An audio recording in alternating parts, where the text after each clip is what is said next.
Welcome in, welcome in. I mean, it is the winter. My crazy hair, y'all. People have been without water since Christmas Eve without water.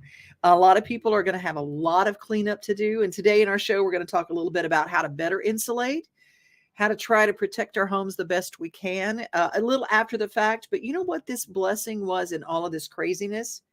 The blessing was we know where the vulnerable parts of our home are. And we're going to learn a little bit about how to insulate just a little bit better.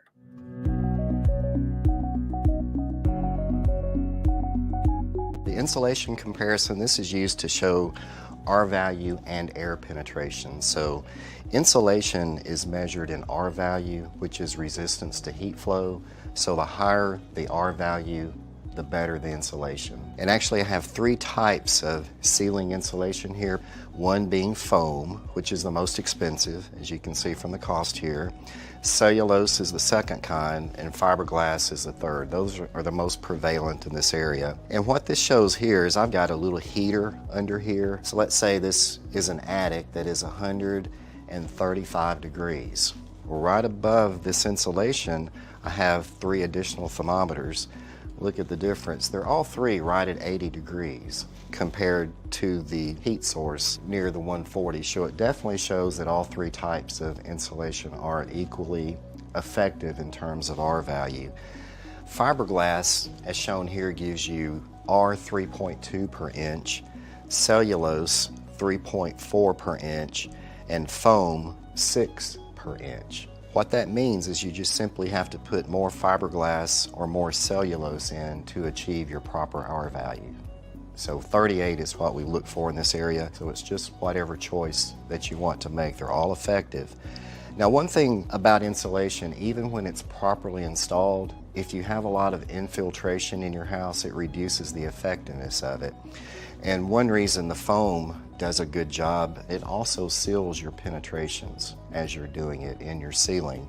Cellulose, while not quite as good as foam, it also does some sealing of the penetrations. And fiberglass, if you use fiberglass, you have to pay very close attention to the penetrations in your ceiling and make sure they're properly sealed with caulk or foam sealant. I'll turn this fan on and demonstrate that. You remember before they were all equally effective in terms of R value. The temperature was the same, it was 80 in all three. But now that we've turned the fan on, you can see that the fiberglass still has some infiltration with the same R value.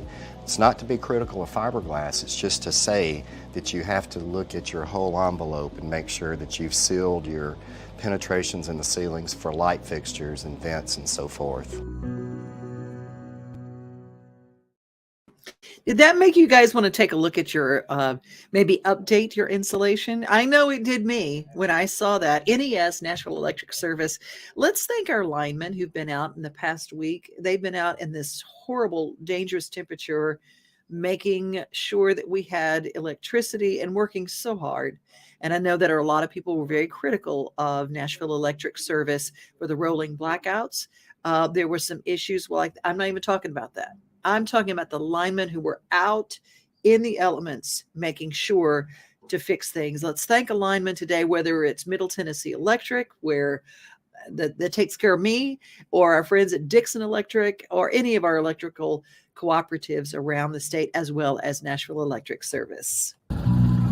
We're here with Mallory at Zoolumination. Where are we right now, Mallory? Yes, so we are right in front of Festival Field with this beautiful big grand dragon behind me, and it is opening night of Zoolumination. When people walk through, how many miles of lights are we going to get to see? So all the lanterns and lights take up about 3 miles of zoo pathway, so you will have plenty to see when you come visit.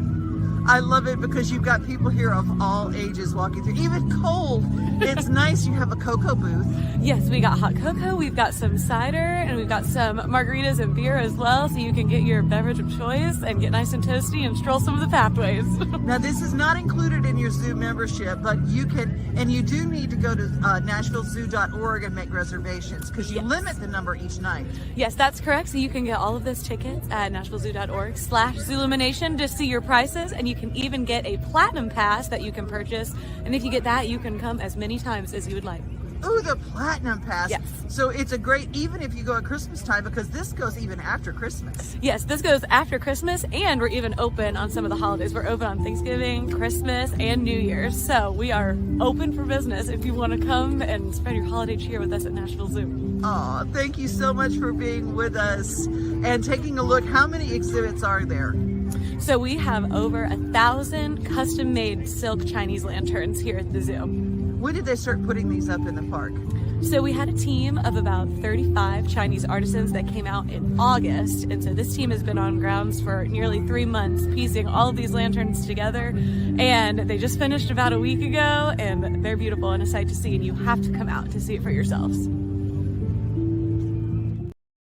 Thank you, Mallory. And we have gotten to visit the Nashville Zoo for several different times. And whether it's tradition, whether it's Chinese culture, whether it's just animals that you like to see lit up, it's a wonderful family experience. I recommend the Platinum Pass if you did buy during the inclement weather. And you can get those tickets either refunded or your visit rescheduled. NashvilleZoo.org to get all the information. Well, if you are trying to get out from freezing pipes and things like that, so many people, if you looked at Facebook, had frozen pipes somewhere, and there's a lot of thawing going on.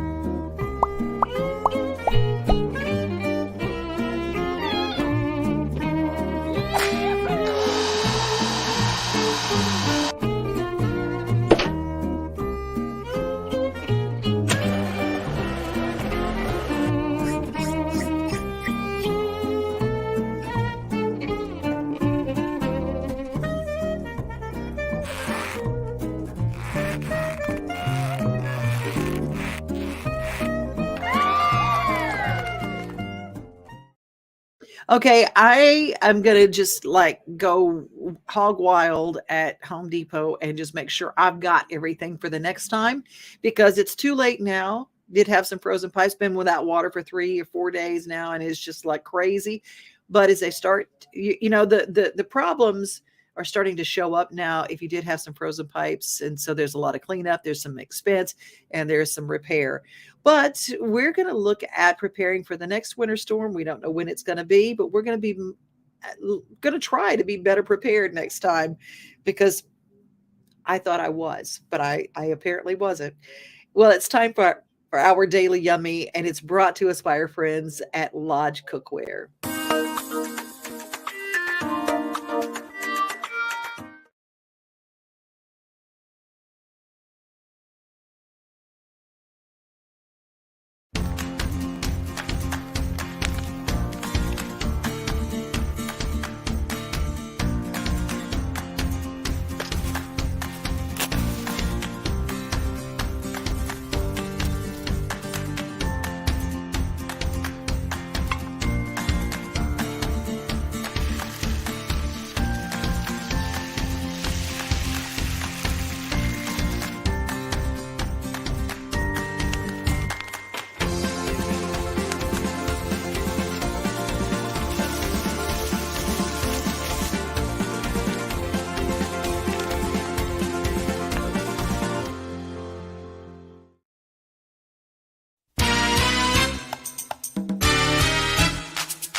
I'm Kathy from Absolutely Fabulous at Home.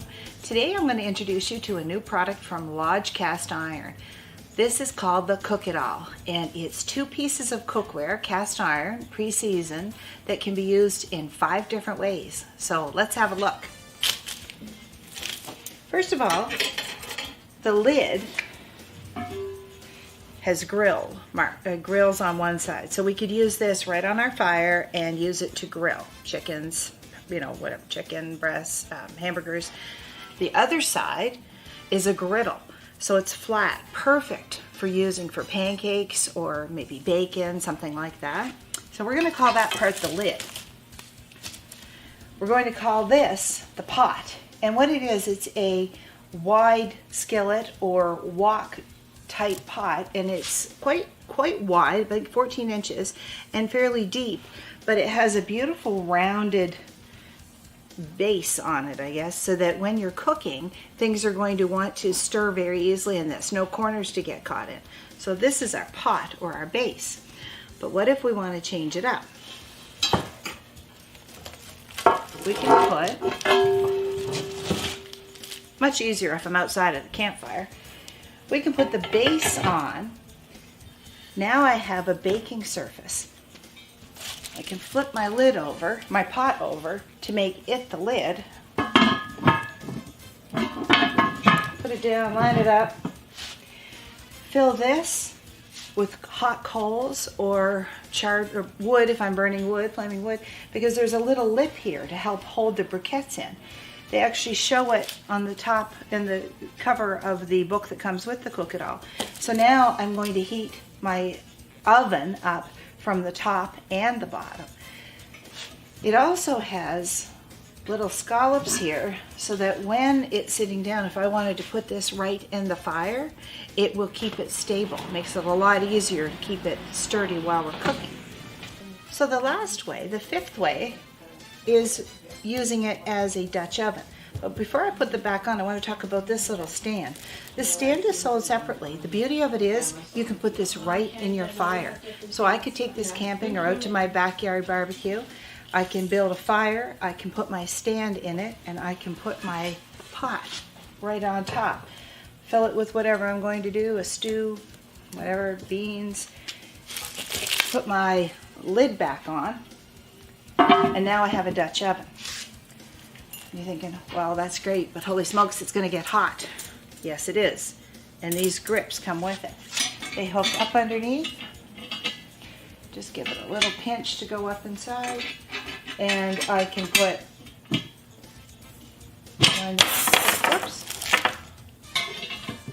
line them up. I can lift the whole thing. I could set it so it's offset on the fire if I wanted to just lift up one piece. So it's a very useful Cook It All, and I think it's perfect for Nova Scotia summers. So bring it on.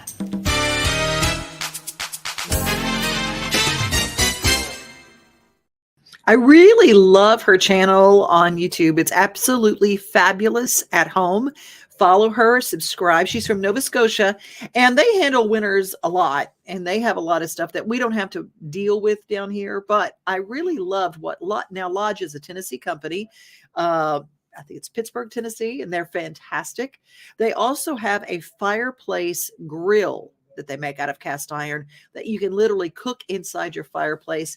And I know that I'm really top of mind thinking about how to prepare for inclement weather. Now we're in the 60s, and so we don't have to worry about that. But January is coming, February is coming, and we don't know when we'll have another one. Next time, be more prepared. And I love finding ways and new products that are out there that I could show you, especially when it is a Tennessee company. Well, speaking of Tennessee, our road heroes, the people at TDOT really worked really hard and consistently work to keep us mobile and our roads passable. Snow, ice, and slush. Every little bit that comes down accumulates. It's a mess. You can run down, come right back, and it's like you never even went there. So it's like fighting a losing battle right now. It's ridiculously busy. We're here all day, all night. We fix blades on the snow plows. We fix tire. We have a lot of tires going on. Wiper blades are really common. And their trucks they roll in and roll in and roll in. It's pretty much nonstop, monitoring the traffic, dispatching the help trucks, putting up the DMS signs. You have crashes, people sliding off the roadway, sliding into one another. You have interstates that become impassable because of the ice that's fallen here recently. It's come in waves, really stacking up, sticking to the road. Just been pushing and dragging cars and semis to help them get going. We're here till it's gone. It's all about getting the roads clear. You have a lot of trucks that are out. It just takes time. You have to be patient, and you have to allow us more time to get it cleaned off.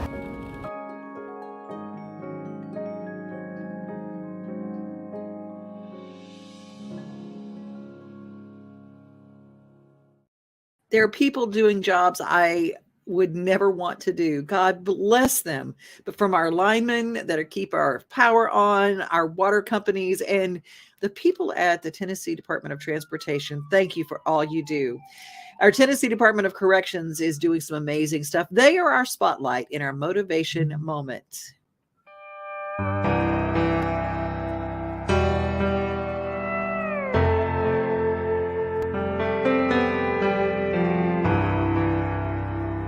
Hello, I'm Bradley Canada, and I'm the Public Information Officer for Tennessee Department of Correction in West Tennessee. Today, I am in Henning, Tennessee at a phenomenal event focused on family reunification. Come on, let's go check it out. The Women's Therapeutic Residential Center partnered with Webb's organization, a nonprofit in Memphis, to make this holiday season special for incarcerated mothers and their children. 27 women and over 40 children enjoyed a Winter Wonderland themed special visitation event at the facility. Pat Culp, the founder and executive director of the Webb's organization, describes the event and has this to say. Today is our carnival day and festive Christmas party for women and their children. Caregivers are bringing the children to interact with their moms, and moms get to hug on them, they get to rub their hair, they let them sit in their laps, whatever they choose, and they play games. We have all kind of games and things for them to play. And so it's a time for families to get together during the holidays. The event aims to keep children connected to their incarcerated parent and is a yearly tradition. Donations of toys and decorations are collected all year to make this possible. Leading up to the event, mothers select which toys their children will receive and help decorate the visitation space with holiday-themed homemade crafts. By creating a positive and healthy family dynamic, the incarcerated population and their children both benefit from the experience of reconnecting with one another. Coyote Carter, an offender at the correctional facility, describes what the event means to her and has this to say. Winter Wonderland means to me is bonding time with my family, bonding time with my child, me being able to love on my child. We did face painting today. I watched my child open gifts. I watched my child just run around and play with other children, interact with people, other children, and it was just great. It's a great program. To learn more about the Tennessee Department of Correction, visit our website at tn.gov/correction and follow us on social media.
A shout out to all of our MTSU students and alumni who are all around our community and our country and our world doing great, amazing things.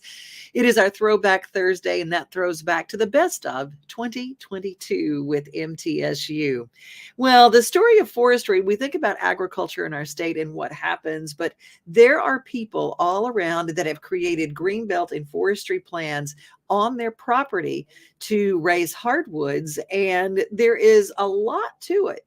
And maybe you have some property and you would like to figure out, maybe you don't want to be a farmer. Maybe you would like to do a little study in forestry. What is it like and how important is it to the state of Tennessee and our economy? Okay, I'm just going to tell you, very important. What we're doing here today is we are bringing some of our partners to tell the story of forestry. We want our partners to know who we are and what we do. First of all, we are a division within the Department of Agriculture, and our mission is to protect, conserve, and enhance Tennessee's forest resources. There's less than 1% of the people in the whole state that know anything at all about forestry, and it's an important part of the Department of Agriculture. Over half the staff is forestry, and then over half of Tennessee is covered in trees. Even more important than that, it's one of the solutions to assisting distressed counties like Clay County and Overton County and others. Today was a really good example of all of the stages of forestry, and we saw it, kind of from the back end product to how it all begins, and that was really interesting. One of the misconceptions that people probably think or have about the way we manage forests or the forest industry in this state is they don't recognize our commitment to the environment. We want these forests and the resulting benefits not only to be for our current generation, I want those benefits to be for my daughter's generation and then each generation afterwards, so we can sustain all of our forest benefits forever, whether that's forest products, wildlife habitat, places to recreate, or clean water. The things that you would typically think of as negative for a forest is actually can be very positive for it. When it comes to forest growth, people think cutting down all the trees is a terrible thing and you shouldn't do it and you just let them keep growing, but can actually do a lot to even help with forest growth and help with producing carbon. Younger forests apparently produce more carbon than older forests, and that's something I learned. Did not realize how much effort goes into all things forestry, whether or not it's regeneration, whether or not it's the activity related to the sawmill. You realize just the economic impact, not only the jobs that the individuals have, but also the residual. And so the drivers, they have to buy gas, they have to buy food within the community. And so the impact goes a lot longer than we probably expected. This is a great group of people. They're phenomenal, they're hardworking, they're really passionate about what they do, and I think that that's really inspiring.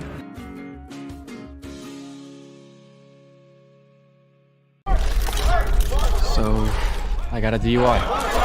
Mom, Dad. Why didn't you just call someone for a ride? I wasn't thinking ahead. I didn't think I was gonna get caught.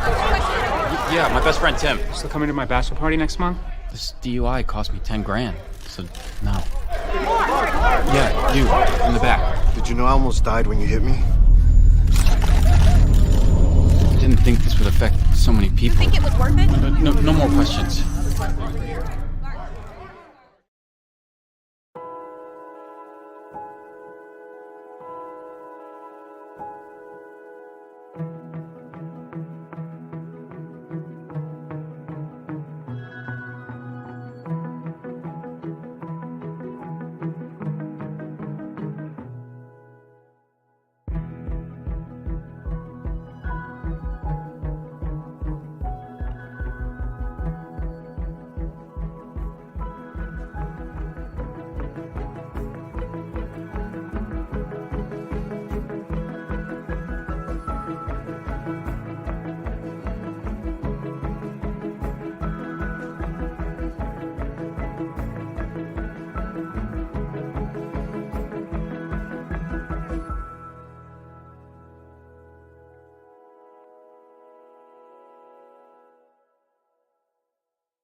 The giving machines will be at Cool Springs Galleria until January 1st. Make sure you take your kids by. It's a wonderful way to understand and teach giving all around the world and right here at home, all at the same time. Well, thank you to everybody who's watching, to Elizabeth and to Perry and to Corinne and to all the folks. And my little sister Faith, It's I'm glad that you guys are here, and I'm glad that you watch every day and that you follow, subscribe, and share. We're going to close our show. It's a year in review of MTSU, and we support all of our wonderful schools of higher learning in Middle Tennessee. But the Soul Ensemble leaves us with a holiday choral tribute, and we want to play that as we go out, saying, "Be safe, everyone, be kind, but remember, most of all, you are loved."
Main Street today.